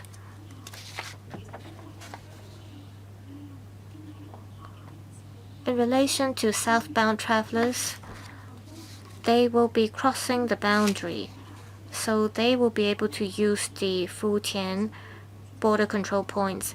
They'll be able to take taxis or the shuttle bus to get to the park. So there won't be any problems for visitors from the mainland. This is because cross-boundary travelers are included or will be granted permission under the current legislation. Any follow-up questions? I have more questions now. So mainland visitors will be able to use the bridge, but Hong Kong visitors won't have access to this bridge. Are you trying to block local visitors? Will there be any risks? Are they going to invade the station? Is that what you're worried about?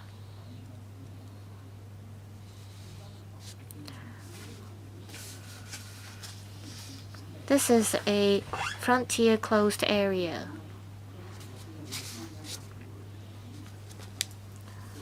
We want to adopt a safe approach at the initial stage. For example, personnel working in the loop or employees of the contractors of the park, they'll have access to this bridge. So people who are not included in the whitelist, they will not be able to use the bridge. Say, I come from Futian and I use the Lok Ma Chau station. Can I then take the shuttle bus to get to the Hong Kong park? It depends on who you are.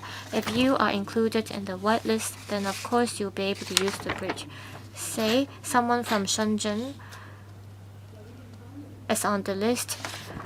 Well, he or she will be able to have access to the bridge. But general members of the public from Hong Kong, they might not be able to have access to it.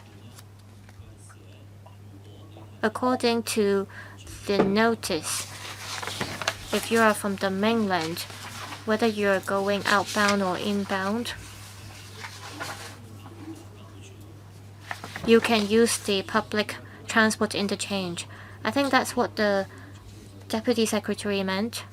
Can you clarify, please, DS?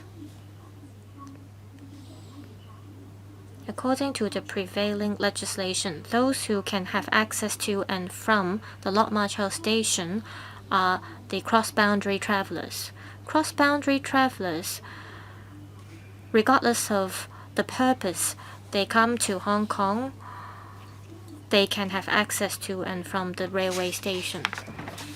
In the future, we want to offer convenience to personnel working in the Hong Kong park, and therefore we want to amend the notice. We want to be on the safe side as we first test out this approach.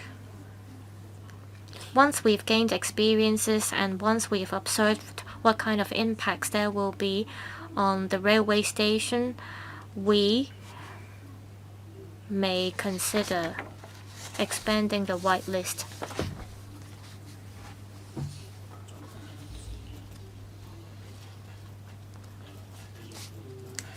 Deputy Secretary, I want to add a few words. Well, I think I understand where Mr. Gary Zhang is coming from. Why is it that visitors are turned away if this facility is ready for use? Well, I think it may have to do with coordination between policy bureaus. according to the Deputy Secretary, there may be a change in the future. Now, I'd like to know about the submission of the whitelist to the police. How frequent should it be done? For example, if I sack my staff today, is it that I should send a message to the police on the same day for the police to take the name of this staff out of the whitelist? If it operates this way, then we can add visitors to the whitelist in the same manner.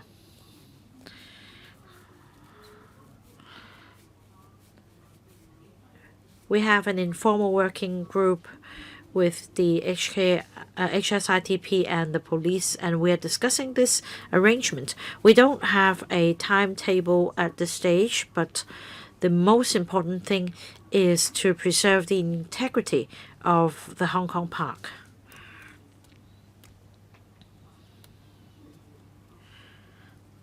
So the police should, in theory, be informed of any change in a timely manner.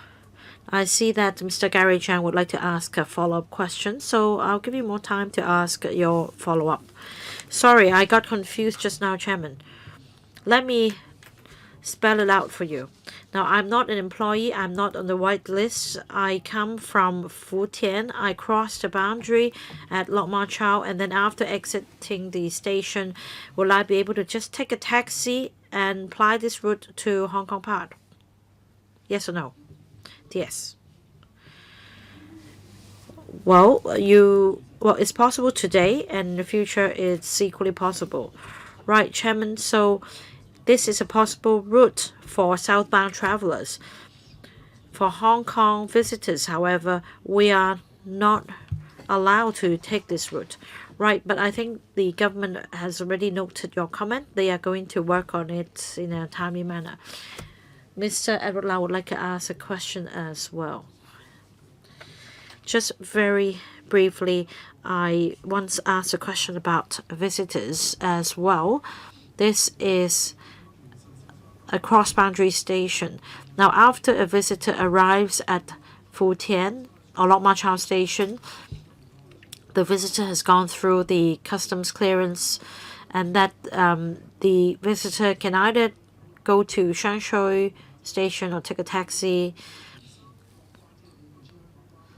But then if you come from Lok Ma Chau to Futian, then in theory, you haven't crossed the boundary. You haven't completed the clearance procedures. So you should not be allowed to go downstairs and take a taxi. Now, I understand the rationale, but I'd like to know whether the government intends to amend the law, because this can help not only the Hong Kong Park of Hetao, but also Shantin Technopole and Science Park. I agree that we should do things step by step, but I urge the government to review the arrangement as quickly as possible, and that once the facility is commissioned, the government should collect data as quickly as possible so that visitors will be allowed to use the connection as quickly as possible. Well, thank you. I note your comment. This is a valid point. The ITI Bureau will talk to the key stakeholders, Security Bureau and Transport and Logistics Bureau.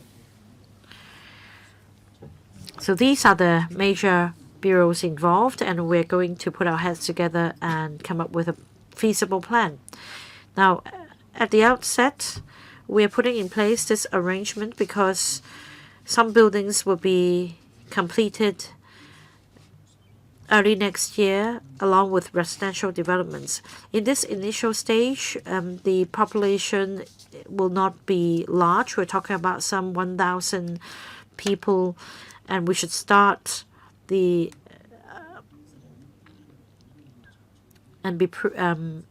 prudence, and then we will continue to improve the arrangements. In the coming 3 years, all 8 buildings will be completed. The park will see its completion in due course, and we may be receiving more visitors. And by then, we can explore other options. After all, this is a very big park and there are supporting facilities. We'll continue to improve them. With increase in population and residential developments to be completed in the vicinity, we envisage a rise in population in the area, and that also means more visitors to the park. We're now at the teething stage, so for a start, I don't think we should complicate the matter. We should do it as simply as we can. As a start, just take the first step. We should not be bogged down by details now, because these details will require more coordination and legislative amendments. That is why we want to come up with a simple plan as a start, and we should just give it a go first so that we hit the ground running. Dr. Wendy Hong would like to ask questions for the second round. Just to supplement, I agree with the Secretary that we should kick off first and strive for improvement later. Now, the Secretary has also agreed to review the arrangements relating to Lok Ma Chau Spur Line. I think the government should also review the FCA arrangements near Lok Ma Chau. Recently, I went across a boundary to Futian, and then I came back in the evening. It's pitch dark on the Hong Kong side, but in Futian, things were really popular. Were really vibrant. So for Lok Ma Chau Spur Line, we will be able to make a quick start since land is already available. We need to develop the border economy. The government should review the spur line as well as the border economy strategy.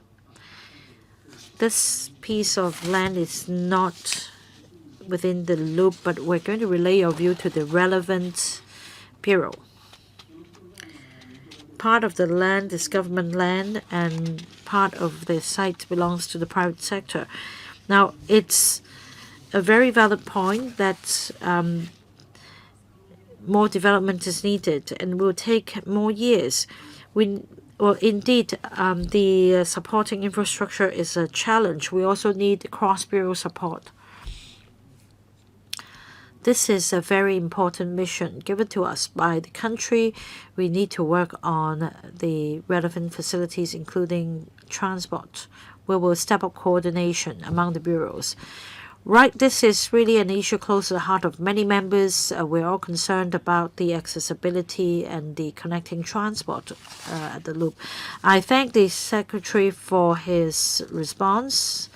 I believe you've noted all the comments. If there are no other questions, let me move on to the next stage. This is a proposed legislative amendment to the Frontier Closed Area Permission to Enter Notice Cap 245H for designated persons to enter the FCA of Lok Ma Chau Station